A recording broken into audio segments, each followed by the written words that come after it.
సంవత్సరం 5,888 కోట్ల revenue మిగులుందట. Budget మిగులు, రెవెన్యూ మిగులు. నేను చెప్తుంది కాదు పుస్తకం. 5,888 కోట్ల రెవెన్యూ మిగులు ఉంది అని ఇది పోయిన సంవత్సరాన్ని చెప్పిండ్రు. ఈ సంవత్సరం బడ్జెట్ లో ఏం చెప్తున్నారంటే 2,738 కోట్ల మిగులు బడ్జెట్ ఉంటుంది, రెవెన్యూ సర్ప్లస్ ఉంటుందని చెప్పి ఇందులో ఈ బడ్జెట్ పుస్తకంలో చెప్పారు. రేవంత్ రెడ్డి ఏమంటాడు, రాష్ట్రం దివాళా తీసింది, ఉద్యోగస్తులకు జీతాలు ఇవ్వండి, డిఏలు ఇవ్వండి, పెన్షన్ రిటైర్మెంట్ డబ్బులు ఇవ్వండి అంటే ఎక్కడ 500 కోట్లు కూడా లేవు, 500 కోట్ల క్యాపిటల్ ఎక్స్పెండిచర్ డబ్బు లేదు అని బయట ఉద్యోగస్తులు అడుగుతారేమో వాళ్ళకు చెప్తాడు.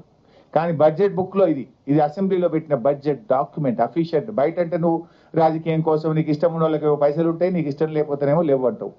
ఇందులో ఏం చెప్తున్నారు, గత సంవత్సరం రెవెన్యూ మిగులు 5,888 కోట్లు, ఈ సంవత్సరం ప్రవేశపెట్టిన బడ్జెట్ లో రెవెన్యూ మిగులు 2,738 కోట్ల మిగులు ఉంటుంది అని మీరు పెట్టిన బడ్జెట్ లో నుంచే నేను మాట్లాడుతున్నాను.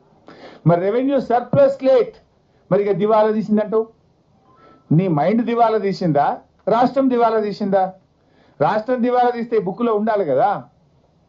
మీ ఆలోచన విధానం దివాలా తీసింది.